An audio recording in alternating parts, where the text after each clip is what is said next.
My name is John Lash. I'm running for mayor of Aurora, Illinois.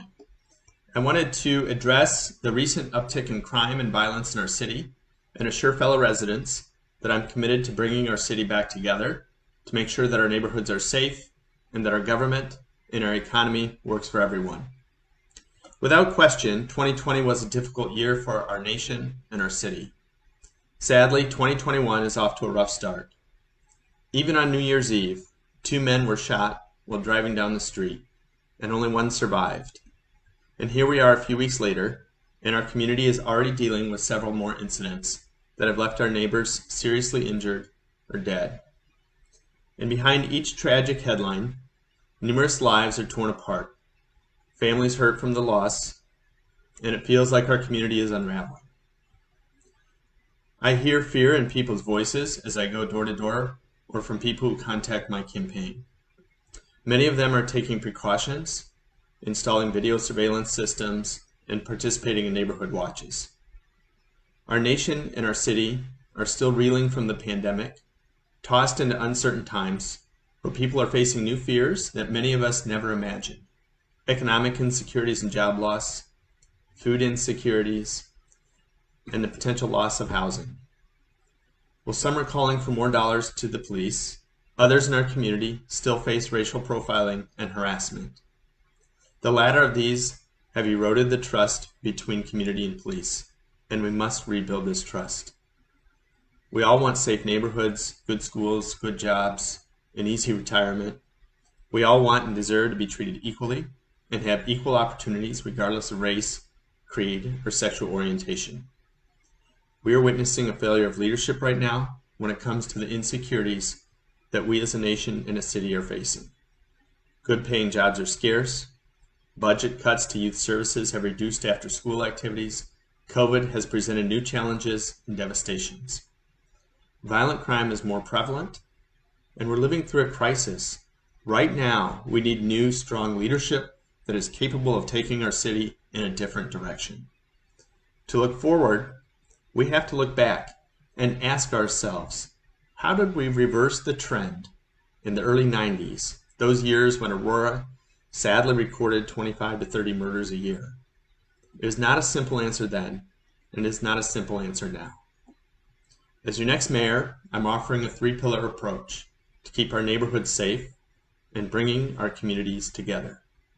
These 3 pillars include a focus on crime prevention, a focus on addressing poverty with better paying jobs, and a focus on rebuilding the relationship between community service officers and the people who live in Aurora. First, crime prevention. I mentioned earlier that simply bolstering the police budget will not address the recent rise in crime. If you think about it, the role of the police is to show up after the crime has been committed, tasked with solving the crime and holding the offender accountable. I also want to restore the budget for youth services and build better relationships with other nonprofits and governing bodies like the Fox Valley Park District, our schools, and the Aurora Township government to provide safe places for kids to go after school, to receive help with their homework, enjoy a pickup game of basketball, volleyball, or soccer, and provide exposure to art and theater. We need to hire positive role models to staff these locations and invite community volunteers who want to serve in this capacity.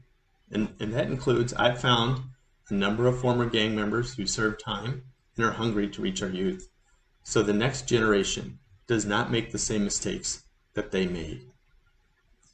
Just as a budget item, the youth services budget here in Aurora has seen dramatic cuts. In 2007, youth services budget was $1.4 million. Today, that budget is $450,000, more than $1 million in cuts.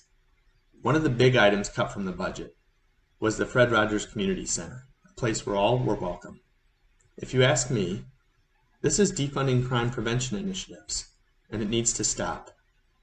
During this same period, we've seen a dramatic increase in the police budget that includes a state-of-the-art facility and more uniformed officers. And yet crime is on the rise. The current administration has given old city buildings away to developers at the whopping price of $1. Why have we not converted one of these empty buildings into a community center? Why has the mayor given his politically connected supporters 2 West Side school buildings to turn into for-profit rental properties. The best form of crime prevention is a good paying job. This brings us to Pillar 2, addressing Aurora's 12% poverty rate through living wage job creation for people who live and work in our city. There's a direct correlation between average household income and crime. Looking at Aurora and our neighbors, we have the lowest average household income. So I'm looking at Naperville, Oswego, North Aurora, Batavia, Sugar Grove. So our average household income is $91,000, and we have the highest crime rate. It shouldn't surprise you that Montgomery has $95,000 average household income and a slightly lower crime rate than Aurora, but still much higher than Naperville, Geneva, Oswego. So there's that direct correlation that we have to address. And I'm campaigning on an aggressive green building and alternative energy program that will create good paying jobs in our community. These jobs cannot be outsourced, and we will target training programs for people who live in Aurora. I will work with our education institutions to make sure that Aurora residents are first in line for green training programs and certifications. We need to target people who have slipped through the cracks in the education system and those who want to better their lives with a new career and good paying job. I will work with the Kane County Sheriff's Office to provide job training and rehabilitation to make sure that ex-offenders receive the skills they need to find good paying jobs after they have paid their debt to society, so that when they re-enter society, they don't return to a life of crime. There's a significant amount of money available from the utilities, from both state and federal entities, and if we had a Department of Sustainability that can help local businesses and residents find these incentives, we'll bring more money into our local economy and create better paying jobs. I will also put forward an urban farming bill to build a local food economy and grow food locally, giving our community greater food security, reducing our carbon footprint, and once again, creating more local jobs. Finally, when city assistance is in the form of TIS district or other incentives are offered to businesses who want to call Aurora home, we will require these businesses to pay a living wage. Using incentives to attract businesses that pay poverty-level wages brings nothing positive to our community. The third pillar, restoring trust between the police and community, is going to require a culture shift in the Aurora Police Department to a culture of public service and professionalism. I have said that on day one of my administration that I will take a 25% pay cut as a way of signaling that my job and all taxpayer-funded jobs in the city are here to serve the public. I have a number of proposals to help rebuild this trust and change our culture.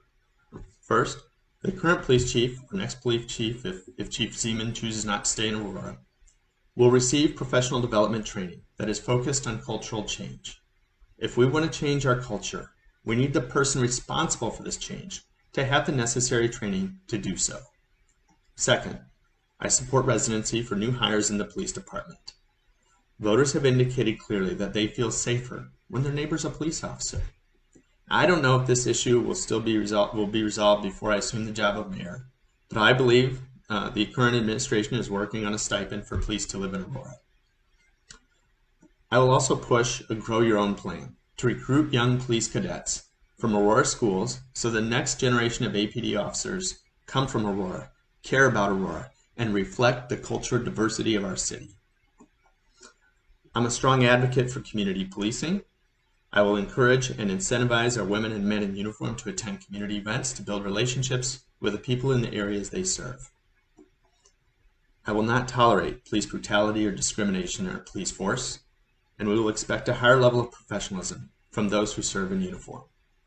As a military man who served in a foreign country, I was always expected to carry myself in a way that reflects pride in the uniform and someone who is considered an ambassador to the United States of America. We need to expect the same professionalism from those who wear the APD uniform. And as the mayor of this city, I will do my best to set an example by treating all people equally and with dignity and respect. If we can rebuild this trust, I feel that people will feel more comfortable calling the police when they see suspicious behavior. Both police and residents will be more engaged in directing at-risk youth towards positive role models in our youth centers. And if we all treat our neighbors like family, we stand a chance of rebuilding Aurora after the pandemic into a strong, thriving city. I believe that the City of Lights can be a beacon of hope for our great nation, and I'm committed to this cause. I cannot do it alone. I will need your help, your support, and your engagement.